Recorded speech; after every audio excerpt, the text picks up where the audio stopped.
Bonjour à tous. Dans cet exercice, je vais vous montrer comment tracer la quantité de matière de l'un des réactifs ou bien de l'un des produits en fonction de l'avancement X.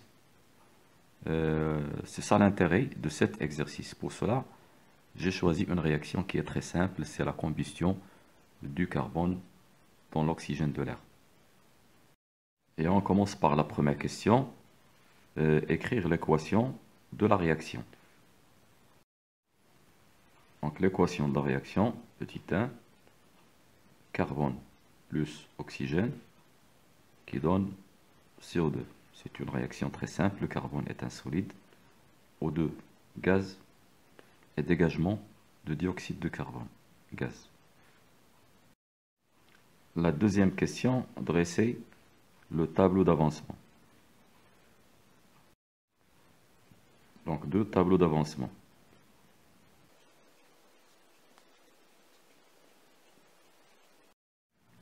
J'écris l'équation de la réaction C plus O2 qui donne CO2.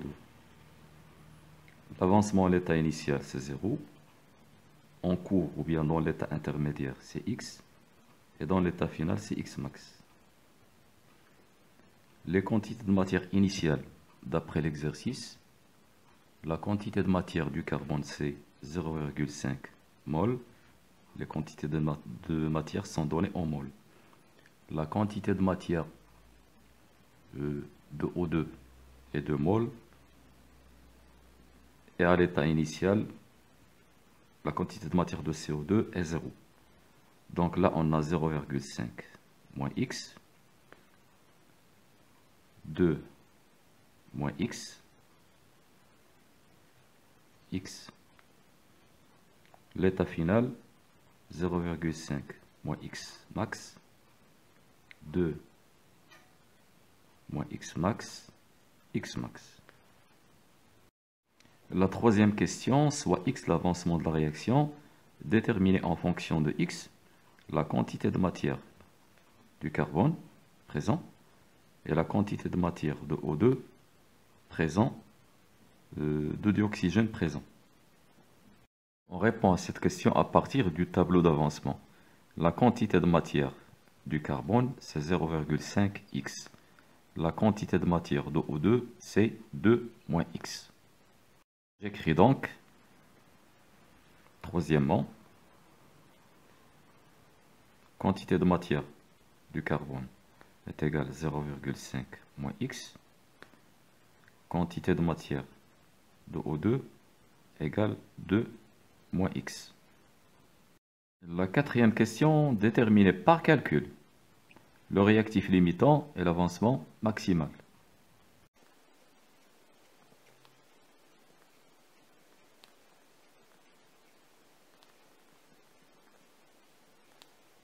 On va faire deux suppositions. La première supposition, si le carbone est le réactif limitant.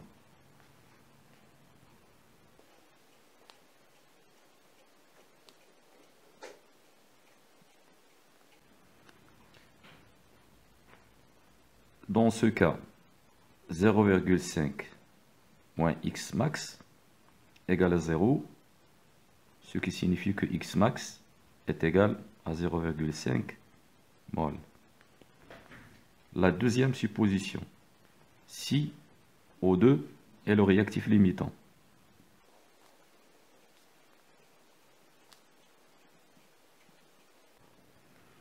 Dans ce cas, 2 moins X max égale à 0, ce qui signifie que X max est égal à 2 mol. Dans la première supposition, je donne à X max le numéro 1. Dans la deuxième, je lui donne le numéro 2. Et on remarque bien que X max 1 est inférieur à X max 2. Ce qui signifie que X max, et je prends la valeur la plus petite, 0,5 mol. Donc c'est ça la valeur de X max, l'avancement maximal. Et le réactif limitant, c'est le premier réactif qui est le carbone. On écrit donc le réactif limitant est le carbone.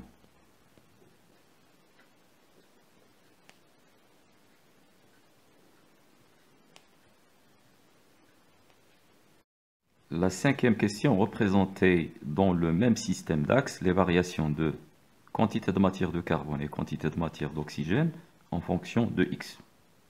En déduire graphiquement l'avancement maximal. Donc on doit en déduire l'avancement qu'on a déjà calculé, et cette fois-ci graphiquement. Donc, dans le même système d'axes, on veut représenter la quantité de matière de carbone en fonction de x, l'avancement x, et la quantité de matière de O2 en fonction de x. J'ai choisi deux couleurs différentes. Pour le carbone, le vert, l'oxygène, le rouge. La quantité de matière de carbone égale 0,5 moins x. Si je donne à x la valeur 0, NC est égal à 0,5. Donc le premier point, il est situé là. Le deuxième point, je donne à x 0,5. Donc, si x est égal à 0,5, n de c est égal à 0. Le deuxième point. N de c est égal à 0,5 moins x, c'est une fonction affine et qui est décroissante. Donc, il s'agit d'une droite. C'est pour cela qu'on choisit seulement deux points. Et je trace la droite qui donne NC en fonction de x. Maintenant, la quantité de matière d'oxygène.